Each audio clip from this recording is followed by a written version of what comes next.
phần đầu của 2 tuần cuối cùng của cái thiền thất năm này. So time is running short, thì giờ nó hết rồi. So you should apply efforts before it's over, before it's too late.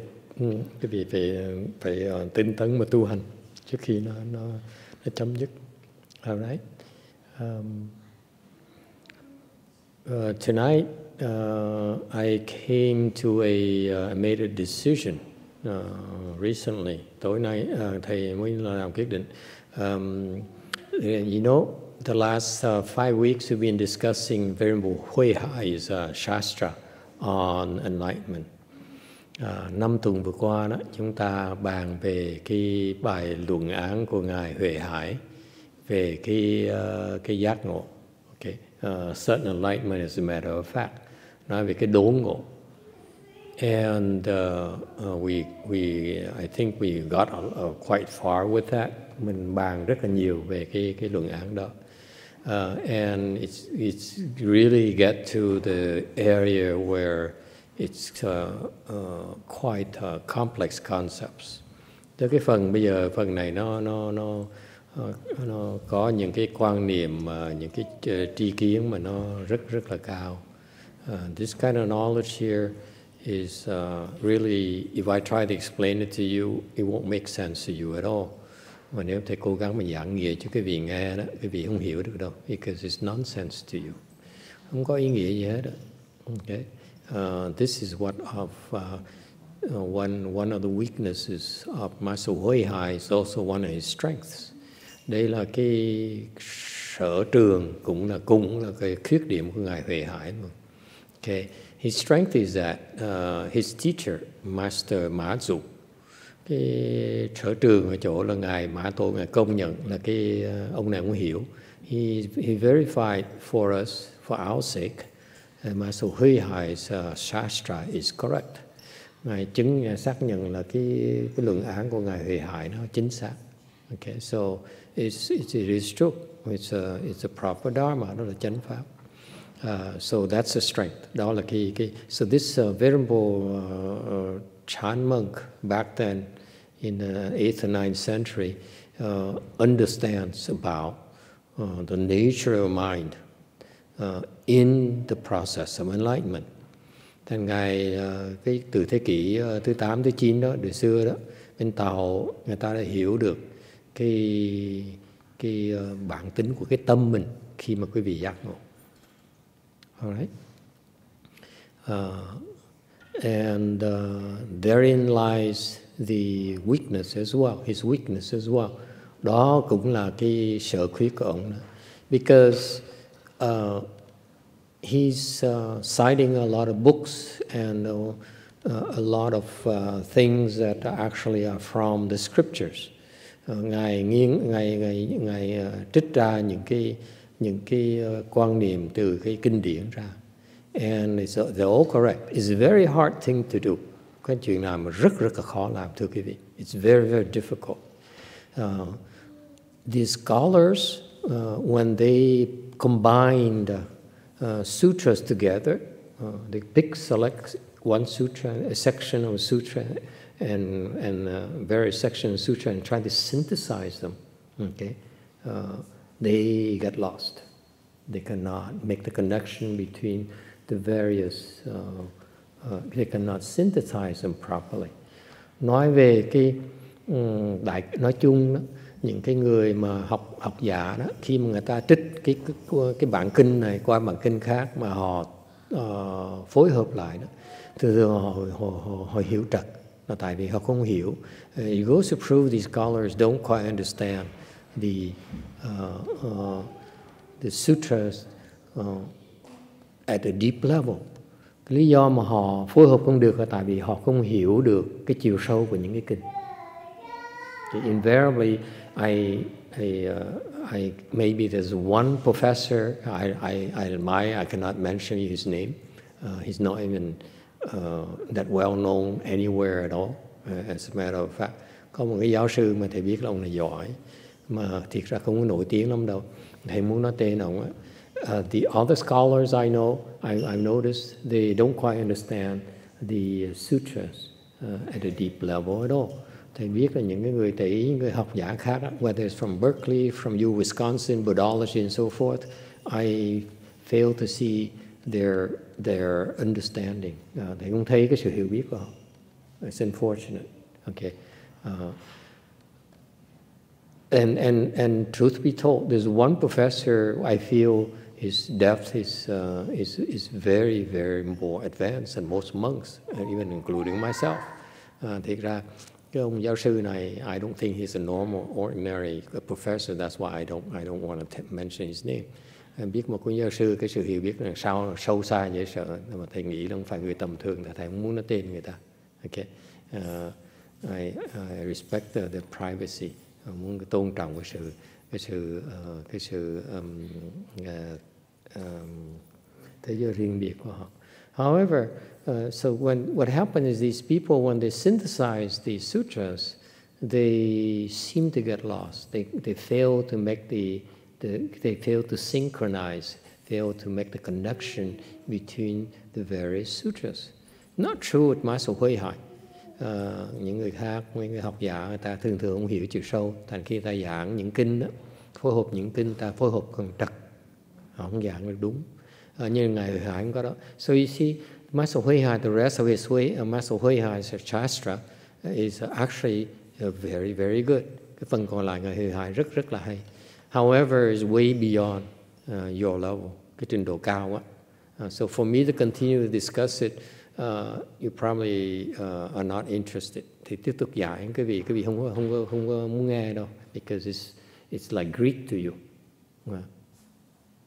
Any Greek in here? Giống như cái tiếng ngoại quốc quý vị, you Greek? Oh yeah, okay, sorry. So that's why I decided to switch to other sources, materials to entertain you the rest of these last 2 weeks. Thầy quyết định là đổi cái đề tài để mà nói pháp cho quý vị nghe còn 2 tuần cuối cùng. All right? Maybe in the future, in a special class, we continue discussing his when you feel you want to learn more. Chắc tương lai có cái giảng tiếp nếu quý vị trường hợp quý vị có công phu cao rồi. Maybe in 10-20 years, maybe we'll get there. 10-20 năm nữa có thể mình tới đó được. You work hard. Okay? But that's his weakness too. Đây là cái khuyết điểm của ổng, của Master YongHua. Yes, question there. I found Songchul S님 explained that book in Korean. He did? Yeah, so I ordered it to see what. Does it make sense to you? No. You haven't read it yet? It's coming. Yeah. I ordered it. I feel that it's still a high level on the Master Sutras understanding. YongHua's level is pretty high for him to dare talk about these issues. Okay, so anyway, you could try. They could try. People could try, but actually,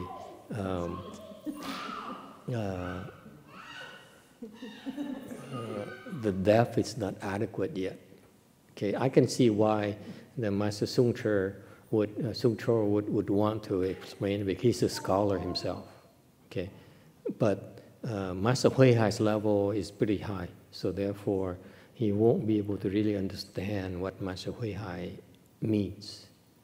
Okay, but that's his weakness. That's Master YongHua's weakness, is that the Chan school. And I can see why Mazu praised him. The Chan school in the 8th and 9th century in China, they needed more materials, more shastras. Okay, so that's why Mazu has to praise these people who spend the time to do research and explain it and write these shastras. So it's a very important contribution to the China world. However, now that we have so many shastra, so many materials, so much materials about Chan, and now we see that it's not that useful, because it's still scholarly. It's still, the stress is on how to describe how the mind works, and it's not helpful to help you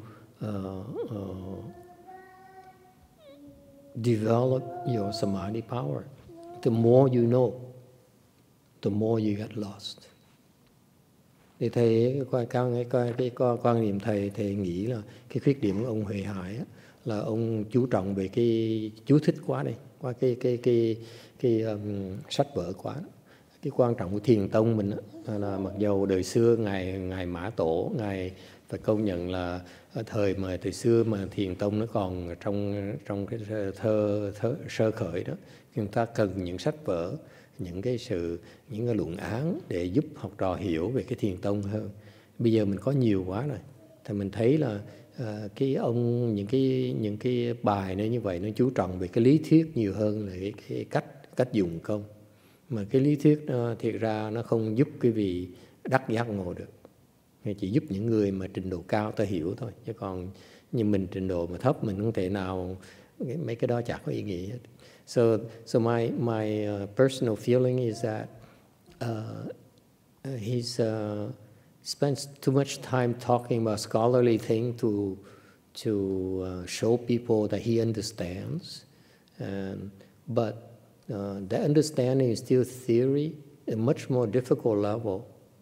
Like my master's level, he knows how to bring you there.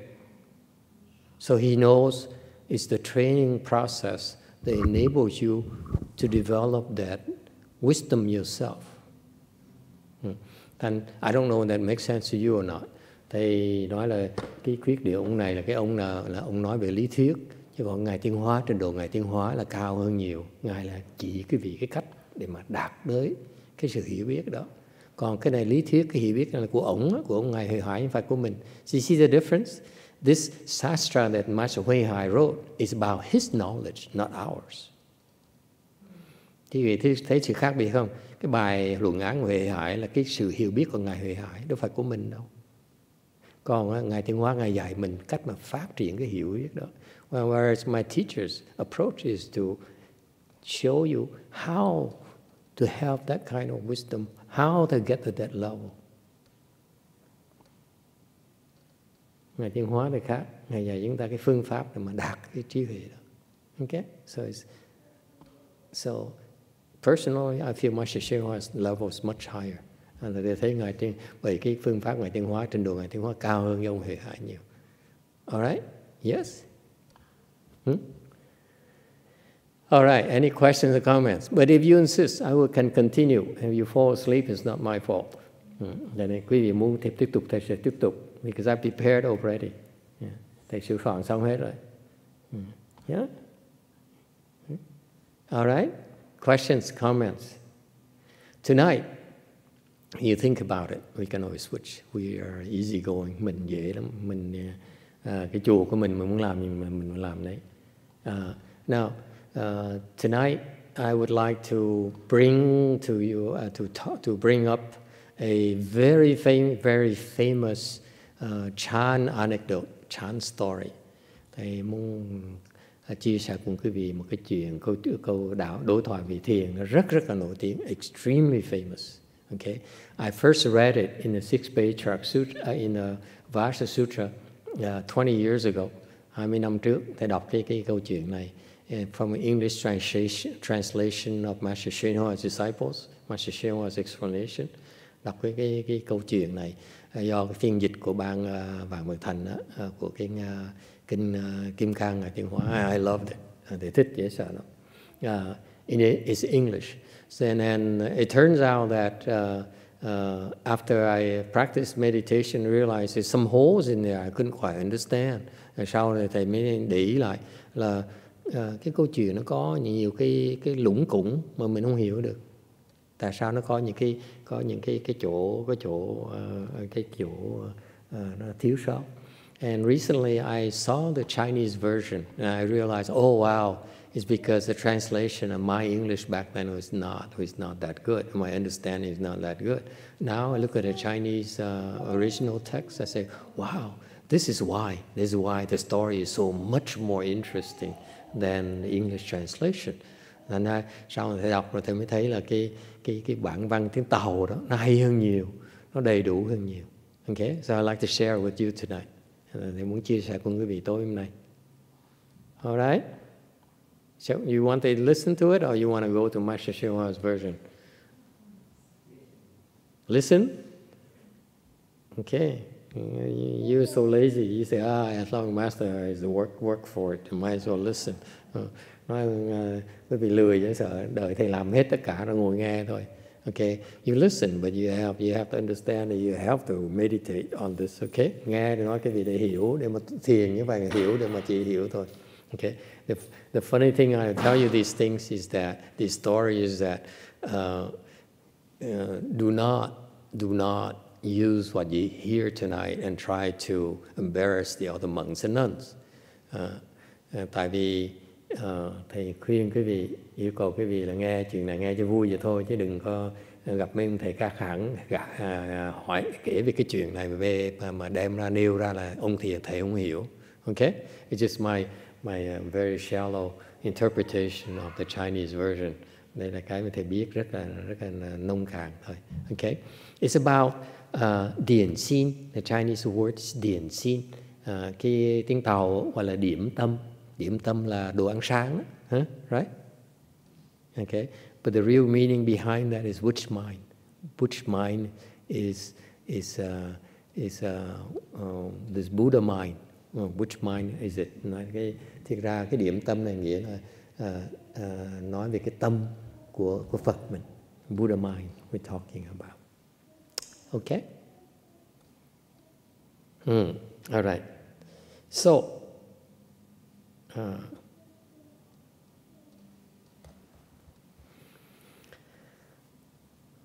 In the Tang dynasty, there is a Te Shan, a great master, very famous Dharma master. Cái thời đời Đường có một cái ngài tên là Đức Sơn. Te Shan is called Vajra Mountain. Một cái đại pháp sư tên là Đức, là đạo Đức đó, Sơn là núi. And he's very erudite. He knows. He specializes in precepts. Ngài Đức Sơn này rất là nổi tiếng. Ngài chuyên môn học về giới luật. And he's also very well read. He understands sutras as well. Một khi mà học xong luật rồi, ngài là còn chuyên môn nghiên cứu về kinh điển này luôn. So he's a scholar. Okay, the Buddhist precepts or the morality precepts store, that's called, is very vast. Chẳng hạn như bên Phật giáo mình cái luật tạng nó rất là lớn, and very few people understand it. Ít người mà hiểu được cái luật tạng. They're specialists in China where they call themselves precepts master. Gọi là luật sư, là người ta nghiên cứu về luật thôi.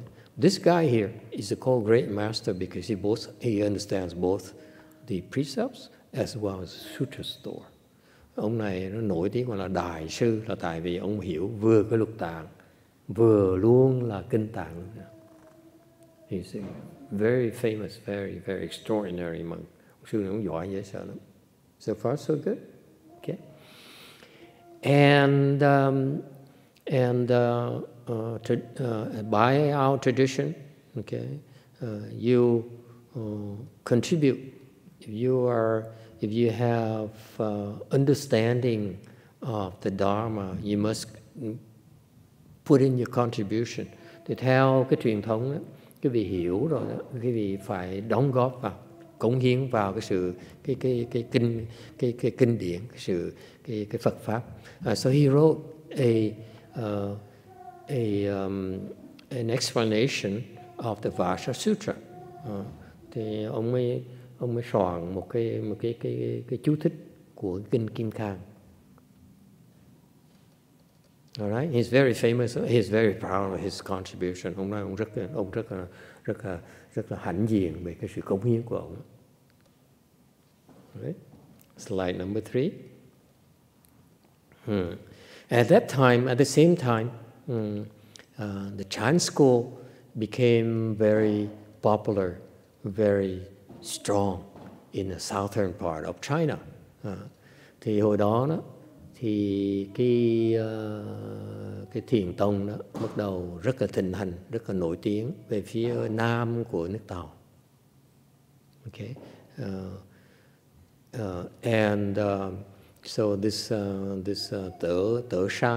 Tử San Great Master, cái ông Đức Sơn mới nói, he declared, he says, for the monks, cái người tu sĩ đó, they can study for 1,000 kalpas. Đó là cái người xuất gia đó mà bỏ 1,000 kiếp mà tu cái oai nghi thôi, just to study the awesome comportments, để mà nghiên cứu cái oai nghi của mình. What's an awesome comportment? Oai nghi là cái gì? When you study the precepts, rules of morality, which is the foundation of Mahayana, cái vị ở Buddhism, nếu cái vị mà nghiên cứu cái Phật pháp đó, thì cái vị phải hiểu cái căn bản, cái nền tảng của Phật pháp mình là cái luật tạng. Okay? Thì cái vị trước khi mình học luật đó, thì phải hiểu cái luật nó đi đôi với cái oai nghi. What is very profound in the precepts store of Buddhism, Buddhist canon, is that when you study precepts, the precepts you also need to study the awesome comportment in parallel. Cái luật đó, nó đi đôi với cái oai nghi của mình. Okay? So for example, as you learn about the rules and moralities of the monks and nuns, quý vị học những cái giới luật của người tu sĩ đó, hoặc là sư, hoặc là ni, along with that, you need to learn the comportment, the proper comportments of a monk and a nun. Thì quý vị cùng cái luật đó là quý vị phải hiểu, học cái cách oai nghi, how to walk, how to sit, how to stand. Cái oai nghi là chẳng hạn như quý vị đứng ra sao, ngồi ra sao, đi bộ ra sao. So far so good. So this is the Buddhist training is very complete. Thành ra cái huấn luyện của bên Phật giáo mình nó rất là toàn vẹn. It's not just knowledge. It's all, you see, precepts is only knowledge. If you understand precepts, that translates into a awesome comportment. Quý vị hiểu không? Khi học luật á, là cái đó chỉ là cái tri thức thôi, chỉ biết là cái này đúng, cái này sai thôi. Để khi mà quý vị học luật rồi á, thì cái cách quý vị sử dụng cái luật đó, nó trở thành một cái oai nghi nhờ cái luật đó. Hiểu chưa?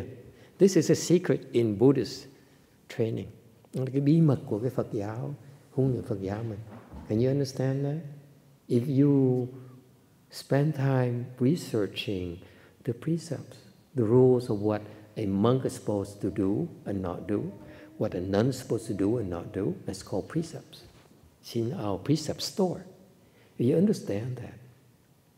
When you understand that, you execute that through the awesome comportment. Cái vị hiểu cái luật đó, phải biết cái oai nghi nó đi đôi với cái luật đó. So therefore, nowadays when people, the Taiwanese and the people, they say that I specialize in the precepts and so forth. Okay. What they're not telling, what they miss, what they fail to make the connection nowadays is that the knowledge has to be in parallel with actual putting that knowledge into execution in your daily life. Thành quý vị thấy không? Cái Phật Pháp này không phải lý thuyết đâu, nghe chưa? Ngay cái luật tạng đây nữa đó. Quý vị học luật đó, là quý vị biết luật rồi đó, thì cái tư cách của con người xuất gia mà giữ cái luật đó nó sẽ ra sao đó. Nó đi đôi, nó song song với nhau. Is that clear?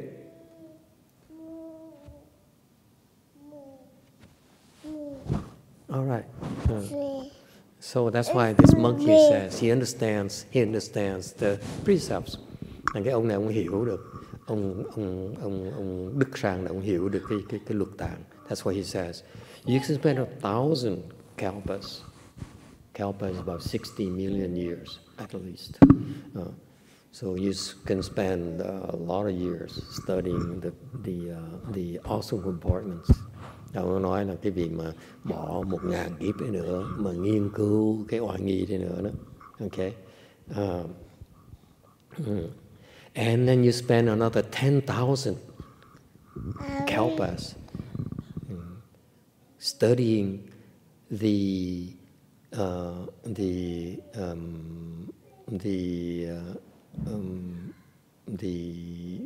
sea is refined, is the detailed practices. Okay. Nói là cái vị mới cái oai nghi thôi là mới cái phần thô, còn có cái gọi là cái những cái hành mà nó chi tiết hơn nữa. There's beyond the awesome comportment, there's a lot more detailed aspects of these awesome comportments that you need to spend even like 10,000 kalpas studying them. Even if you do those things, 10,000 kalpas to study the awesome comportment, 10,000 kalpas to study the refined details of those awesome comportments, you still cannot attain the Buddhahood. Mà bằng dầu quý vị bỏ 1000 kiếp để tu cái oai nghi, 10.000 kiếp để mà tu những cái hành oai nghi mà nó còn vi tế hơn nữa, những hành vi tế của oai nghi đó, quý vị vẫn chưa thành Phật được. That's how difficult it is. So sure you will not be able to attain the Buddha way. How come in the southern part, these Chan school, the demons and the demons and the sons of the demons, ông mới nói tại sao bên phía nam Phước Tàu này và những cái loài ma quỷ và con cháu ma quỷ, how dare they proclaim and tell these lies that such lies as directly point to the mind and see the Buddha nature. Sao cái tụi ma quỷ này và con cháu ma quỷ nó dám nói rằng là trực chỉ nhân tâm kiến tánh thành Phật? Okay, so these are demonic work. Đây là chuyện ma quỷ nó làm. He says, he's a great master. Đây là một vị đại pháp sư nói tuyên bố như vậy. He declared so. So I'm for sure I'm going to go down south and teach these guys a lesson and point out their phoniness, their fake monks, like her friends calls us. No, the other one behind you. Just look at her face. Yeah. Okay. Ngài mới nói là cái tôi là tụi ma quỷ. Tôi phải đích thân xuống phía nam Đức Tàu này và vạch cái mặt thật tụi nó ra, dạy nó một trận cho nó biết.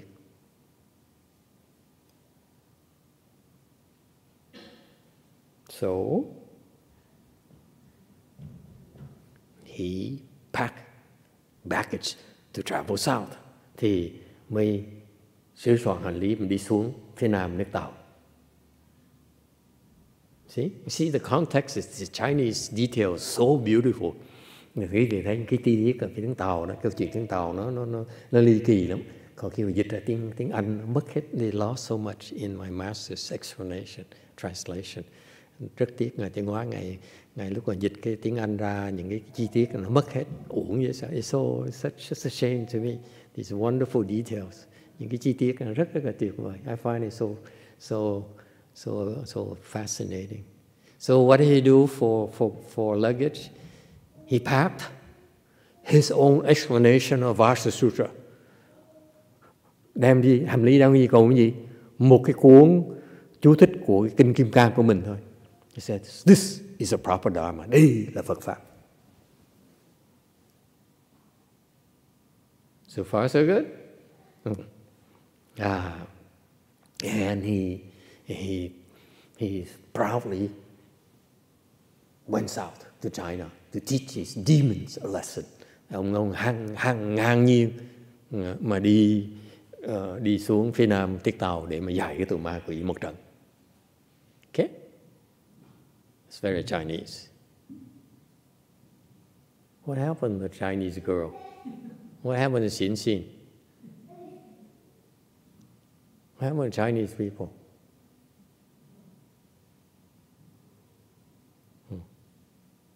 Never mind. So on a journey, it's a very long journey. No train, no airplanes. It's by foot. Monks are not supposed even to ride horses. Từ xưa đi đường xa khổ lắm, không có máy bay, không có xe lửa, không có xe đò, mà phải đi bộ. Tại mấy ông tượng sư không thể nào cưỡi ngựa được. Okay, not allowed to ride horses. So he walked by foot. And you see his sincerity. You thấy cái thành tâm ông này. Say, I'm going to serve the Buddha Dharma. I'm going to show these demons, reveal these demons down south. Ông đi xuống, nó vạch mặt cái mấy con ma quỷ ở phía nam cho nó thấy. So he is walking, and one day he's very hungry. Ngày kia nó đói quá. Okay.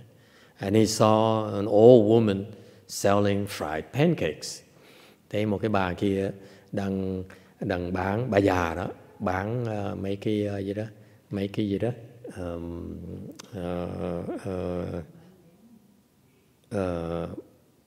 shopping. What's shopping in English? Fried pancakes? Hả? Và cái gì đó? Bánh rán hả? Bánh rán. Right? Similar to the fried pancakes made from kimchi, the Koreans have. Yes? Right? You Koreans have the fried kimchi, right? Fried kimchi pan fried. So the Chinese have that version without the kimchi. Người Tàu nó có cái bánh, người Đại Hàn có bánh tương tự như làm bằng kim chi. Người Tàu thì cũng có. I think it's basically flour and onion, green onions and so forth, right? I had some in Taiwan. So he saw this old woman is selling fried pancakes, and he was so hungry. So, let's get some and quell our hunger.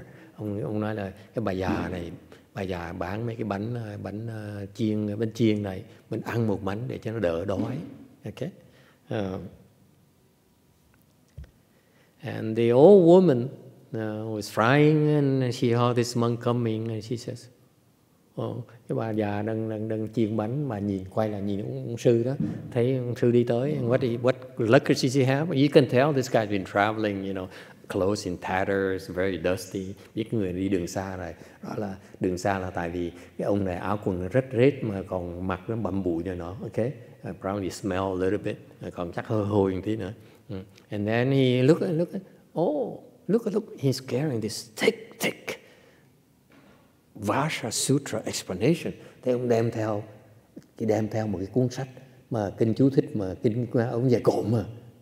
Okay, so got her attention. He said, what is that? Ông thấy cái này dày quá, bà tò mò hỏi cái gì vậy? He says, the monk says proudly, this is my explanation of Vajra Sutra. Bà mới hỏi cái này là cái gì, sách gì mà dài dữ vậy? Ông nói là đây là cuốn sách chú thích của kinh Kim Cang của tôi.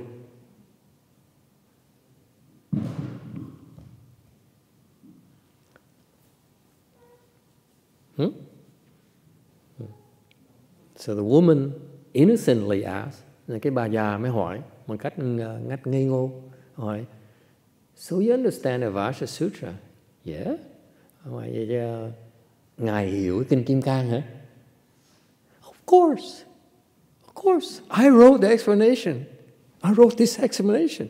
The Vajra Sutra is this thin, and this explanation is about this thick. Yeah. Kinh Kim Cang chút xíu mà cái bà ông soạn cái sách này dài cộm mà để mà giải chú thích nó. He said, of course I understand. Stupid woman. In parentheses. Đương nhiên tôi hiểu rồi, đồ ngu, già lầm cẩm. Then the woman calmly said, và già nói, thủng thẳng nói, if you can answer my question, or I'll be glad to offer up to you my pancakes for breakfast. Ngài nói, nếu như vậy thì nếu như Ngài mà trả lời được cái câu hỏi của tôi đó, tôi sẵn sàng cúng cho Ngài cái bánh chiên này để Ngài bớt đói. And the monk Tử San thought for a while. Ngài Đức Sơn mới ngồi suy nghĩ. Of course, how can this old woman ask anything that I don't know? Cái bà già sao biết gì mà sao hỏi họ khó tôi được. Okay, vẫn đang tôi được. So he says, feel free to ask me any question you might have. Muốn hỏi đi. So the woman gave him the pancakes, the fried pancakes. Bà già đó mới đưa ông mấy cái bánh chiên đó. This is the detail is so important. Cái chi tiết nó quan trọng đó. He gave him the fried pancakes. Okay? And she asked. Đưa cái bánh mà hỏi. Pancakes is general of pancakes in Chinese is dian xin. Okay? Thì cái bánh chiên này tiếng Tàu gọi là điểm tâm. Cái tên chung là điểm tâm. So he gave him these pancakes. Okay? And she says, in a Vajra Sutra, người hỏi, bà già mới hỏi, trong cái kinh Kim Cang đó, it says, past mind cannot be attained, present mind cannot be attained, future mind cannot be attained. Which mind are you choosing? Which mind would you like to choose? Ngài nói, cái bà già mới hỏi đó là Kinh Kim Cang, cái phần quan trọng Kim Cang nói rằng this is a major teaching of Vajra Sutra. Kim Cang, cái phần bản chính Kim Cang nói là cái tâm quá khứ không có thể có được, tâm hiện tại không thể có được, tâm tương lai không thể có được. Thì Ngài điểm cái tâm nào đây? Và chọn cái miếng ăn nào đây? Which pancakes are you choosing? That's what she means. But actually, in the Dharma, meaning is that which mind is yours when you choose it? Does it make sense? Có nghĩa là lúc mà Ngài chọn cái điểm tâm nào tôi đưa cho Ngài đó, cái tâm Ngài là tâm gì? Tâm cũ là tâm mới, là tâm hiện có bây giờ. Now, what is the Vajra Sutra teaching? Kim Cang dạy sao? The past mind cannot be obtained. Cái quá tâm không có được. Meaning that it's the past. Okay? Cái tâm đó đã quá rồi. That mind of the past is gone already. Tâm đã quá cố, nó đã qua rồi. Okay? It's gone already. The present mind, cái tâm bây giờ that you're choosing, actually as soon as you say present, it actually becomes the past already. Okay? Mà nếu khi nói cái tâm tôi có bây giờ, mình nói xong một cái, cái tâm nó trở thành là cái quá cố rồi. Right? And therefore, the past mind you cannot attain, the present mind you cannot even attain it because as soon as you say present, it becomes the past already. Is that right? Cái vị hiểu không? Tâm cái quá cố mình đã mất rồi, mình không có được. Tâm hiện tại mình nói một cái nó trở thành cái quá khứ rồi. Tại đâu còn hiện tại nữa đâu. So it's no longer present in the mind. Okay? Now the mind in future is not here yet. Therefore it cannot be attained either. Cái tâm mà trong tương lai nó chưa có bây giờ thì làm sao mà có được? Okay? So that's why the Vajra Sutra says past mind cannot be attained, present mind cannot be attained, future mind cannot be attained. Thành ra Kinh Kim Cang nói dài như vậy đó. Cái tâm quá khứ đã mất rồi, không có được. Tâm hiện tại không có được, tâm tương lai không có được. Do not be attached to any mind. Có nghĩa là không được chấp vào cái tâm nào cả. Do not attach to your past thoughts. Okay? Cái gì quý vị muốn có trong quá khứ đã qua rồi. Okay? Whatever you want right now become the past already. Cái gì muốn bây giờ đó nó trở thành quá khứ rồi. So you cannot attain it either. And the mind of future is nonsense. It's only your imagination. Còn cái tâm ở trong tương lai chỉ là tưởng tượng của quý vị thôi, chưa có thật. So far so good.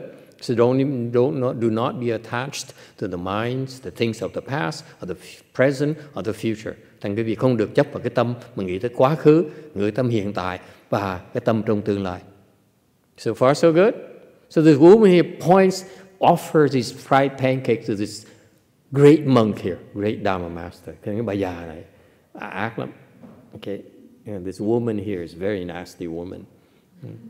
She offers these pancakes to this monk very sincerely and says, "Which mind are you using to select my pancakes?"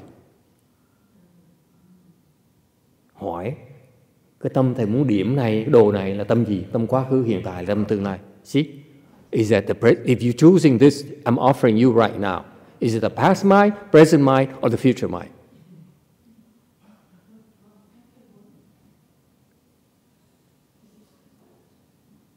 Isn't that beautiful? This is a part they didn't explain, they didn't translate into English. I want you to go back to the Vajra Sutra explanation in English of Master YongHua. You see, read that story. I tell you that the details are not there. Thành thầy nói cái gì khi mà thầy đọc cái này với bạn tiếng Anh đó, thầy không biết những cái chuyện này. Now I read in Chinese, oh wow, this is so beautiful. This woman here is something else. Cái bà già là quỷ quyệt. This woman here is probably the devil.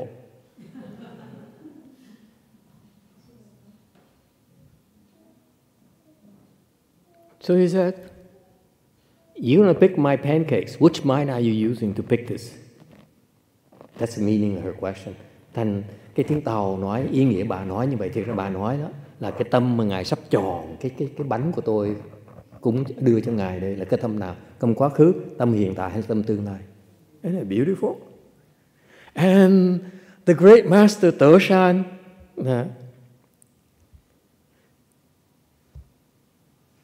is that how you read it, you Chinese people? Yes or no? It's not clear to you Chinese people either. Huh? You're not really true Chinese. Can we have some true Chinese people here? They don't come here. We're too low for them. So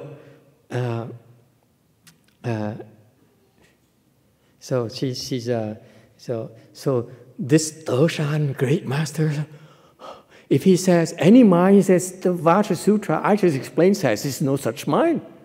How do you answer this? Ông cứng họng luôn. Rõ ràng Kinh Kim Cang nói không có tâm, như sao mình chọn cái tâm nào bây giờ? He sat there for half a day. He went through all his knowledge of these precepts of the sutra, of the Vajra Sutra, all the principles of Vajra Sutra. He couldn't find an answer for that. Ông chạy liên tục, suy nghĩ hết tất cả những cái pháp của Kinh Kim Cang, pháp của Bát Nhã, mà không nghĩ được cái câu trả lời thỏa đáng như cái bà hỏi bà già này hết.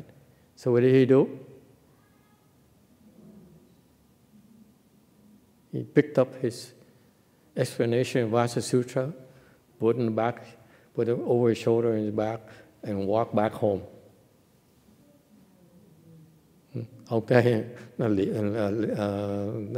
liễu thẹo vước lấy cái kinh chú thích của mình vác lên vai, xong liễu thẹo đi về chùa lại, không dám đi tiếp nữa.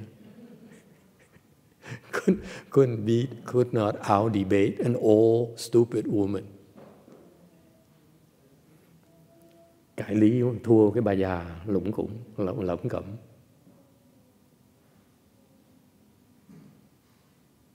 Okay? Questions? Ai thắc mắc gì không?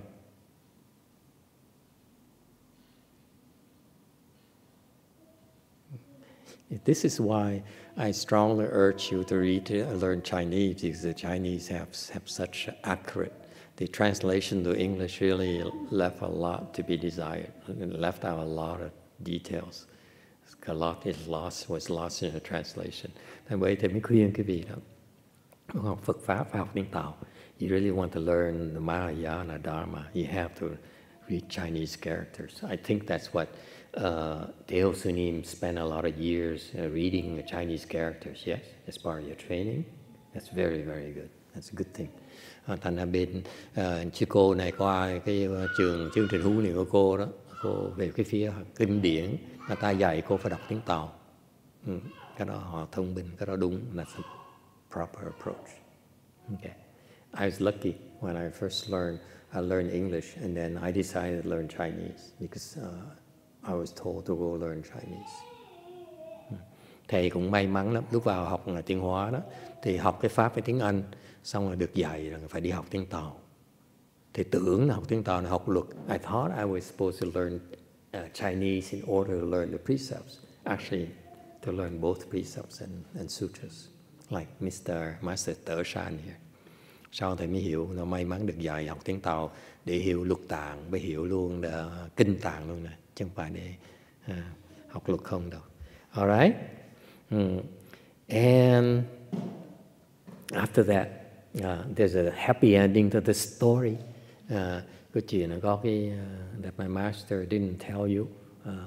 Cái chuyện nó có một cái kết thúc rất là tốt đẹp mà ngài cũng không kể cho chúng tôi. And after he came back, Tở San never dared criticize the Chan school again. Tại sau này trở về rồi, ngài Đức Sơn mới không dám chỉ trích bên Thiền Tông, biết mình thua Thiền Tông. And actually he did something that is very typical of the Chan doctrine. Thiệt ra là ngài bắt chước cái Thiền Tông. That he went and sought instructions from a Chan master. And it learned from Lũng Thản, Chan master. Rồi sau này ngài mới bắt chước trên Hiền Thiền Tông. Ngài mình thua người ta phải chạy theo người ta, sao bây giờ thầy mới tìm ngài thiền sư tên là ngài Long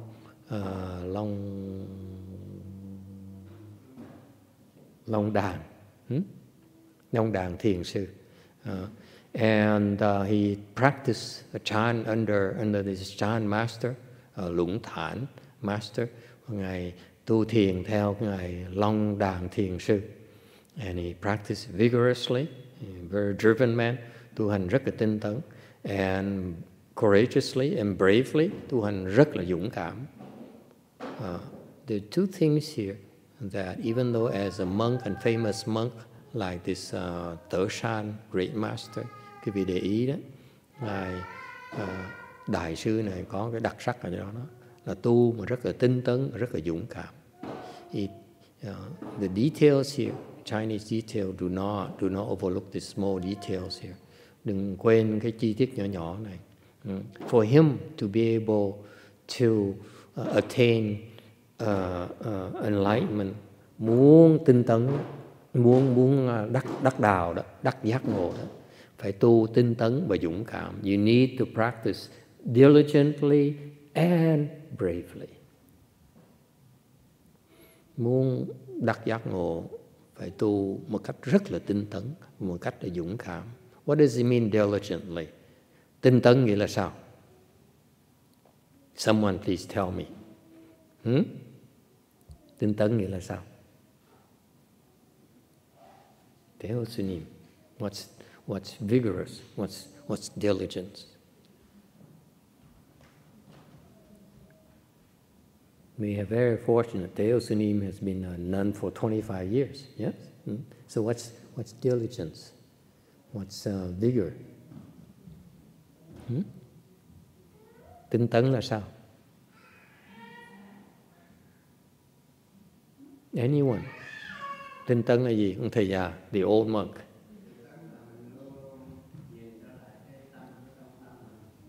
Always look at your own mind. Okay? What do Catholics have to say about vigor? Mấy người Công Chúa giáo có cái tư tưởng gì về cái tinh tấn?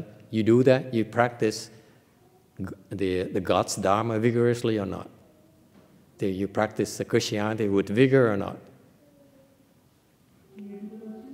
The question is, what is vigor? Practicing your faith vigorously, what does it mean? To continue, persist up to, like, even if it's like a test or anything, I'm sorry, repeat that. Continuously practice without losing your faith. Continue practice with our faith? No, wait. What? Continue to practice without losing your faith. Very good. That's very original. Pretty close. Very good, very good. Gần đúng rồi.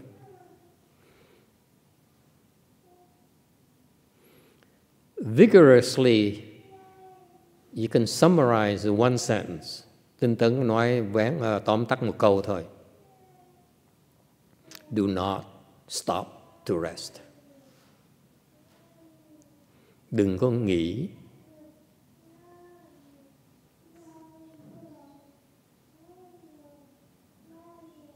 Even though when you're tired, mệt cũng không nghỉ nữa. Even though it hurts, nó đau, không nghỉ nữa. That's called vigor.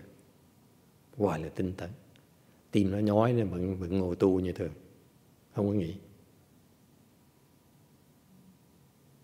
Alright? Bravely, courageously, what does it mean? Dũng cảm nghĩa là sao?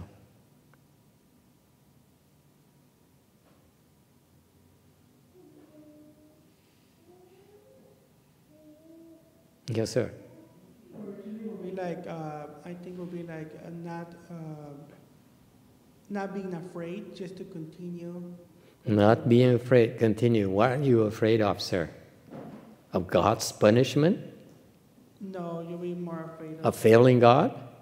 no, failing yourself, temptation. Failing Yourself. yourself through temptations, falling for temptations. Is that what you said? Very good. Very close. The Catholics almost got it.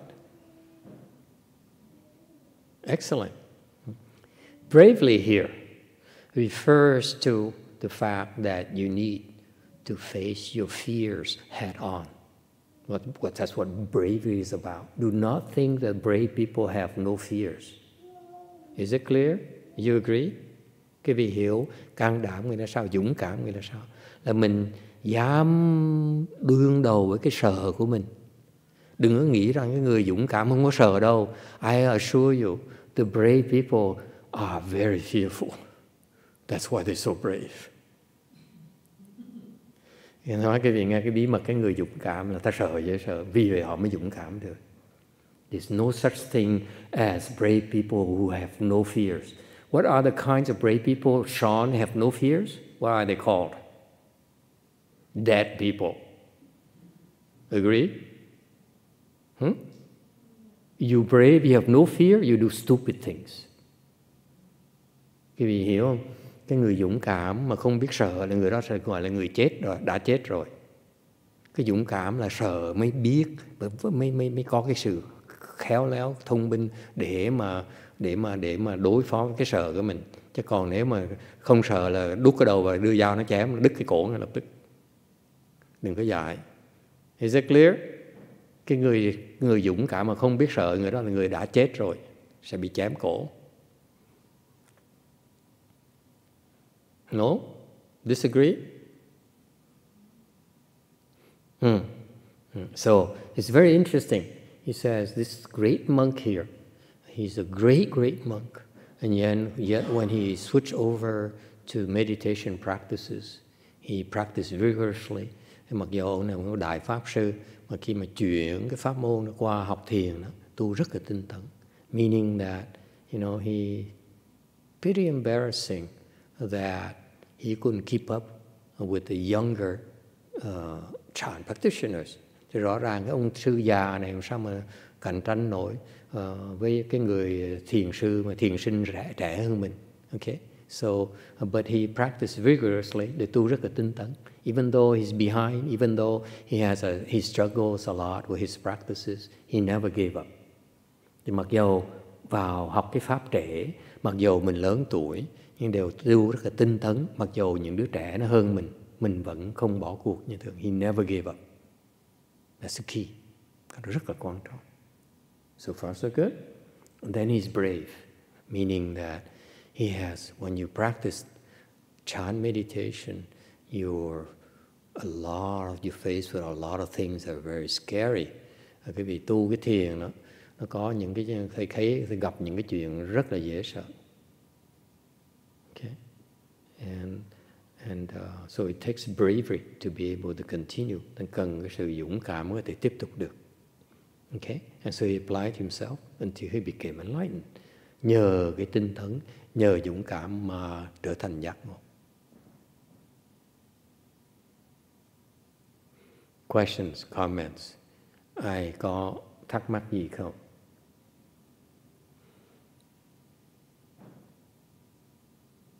So now the second time for you. Do not rest. Is it clear?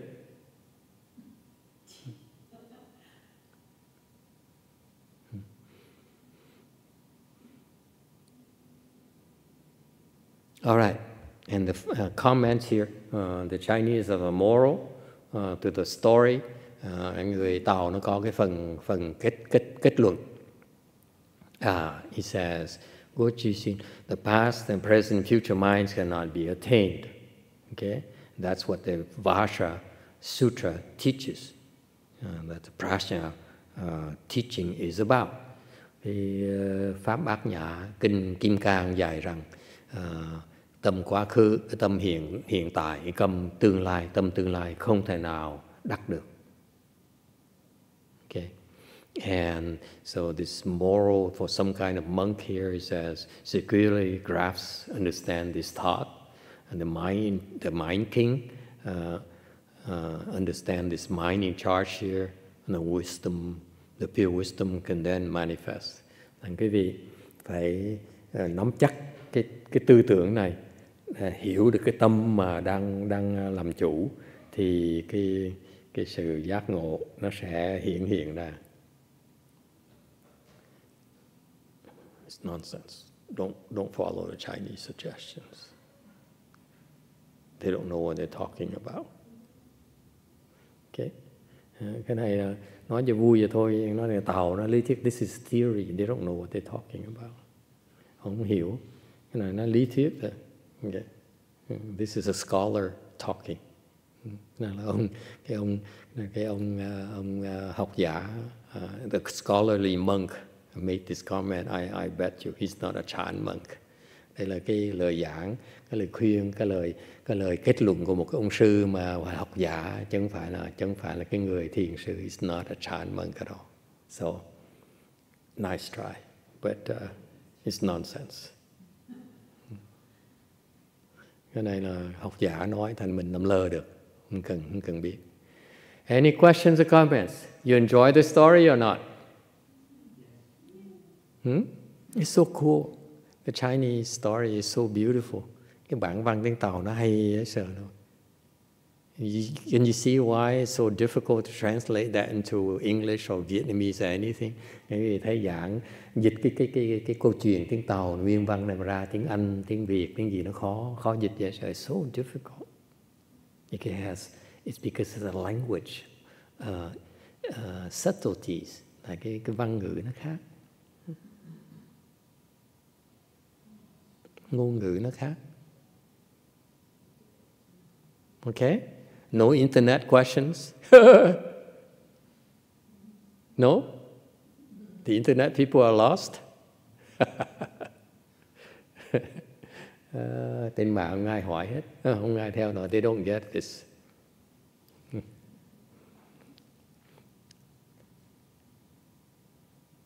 Final questions and comments. Time is up. Ai có thắc mắc gì không trước khi mình kết thúc? Yes, ma'am.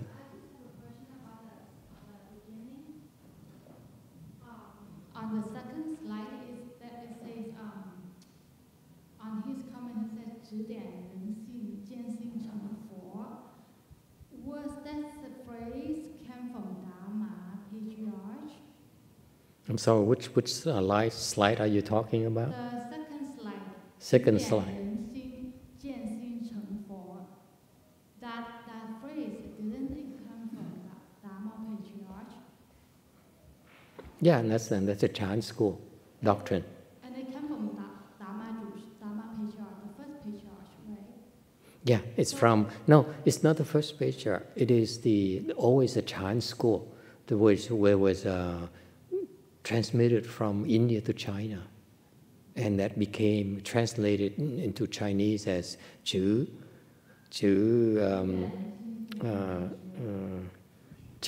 rẩn xin, chiên sinh trấn phổ. That's only from the Indian teachings, Chinese teaching. The Chinese is the same as India is in Chinese. Same exact thing, same in English right now. Okay, it's the same principles, same practice. The first person who said it came from the Dharma Patriarch, right? Yeah, that was transmitted, that particular Chan doctrine was transmitted by Bodhidharma to China from India. But it's an Indian Dharma, really not original Chinese. All right? It's not Chinese at all. It's just a Chan school, meditation school. Buddhist meditation is like that. Mahayana meditation is like that.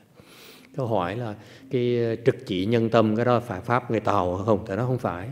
Pháp nó không phải cũng người Tàu, mà thiệt ra cái thiền tông nó từ Ấn Độ qua. Ngài Bồ Đề Đạt Ma chỉ là đem cái Pháp người Ấn Độ qua, rồi nói giảng bằng tiếng Anh, tiếng Tàu thôi. Bây giờ mình đem từ Tàu qua tiếng Anh nó cũng cùng một cái Pháp.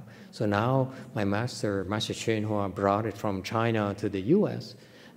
We translate it as directly point to the mind, and then see the nature and become a Buddha, accomplish Buddhahood. It's just the same exact doctrine as the Indian, the Chinese, or American. It's just the language is slightly different. That's all. The same exact methodology. Mình dịch ra tiếng Anh, tiếng Tàu cũng là tiếng Ấn Độ, nó cũng là cùng một cái pháp thôi. Okay? Does it help? Yeah, that's a Chan school doctrine right there. Yes. All right. Thank you, everyone. Good night.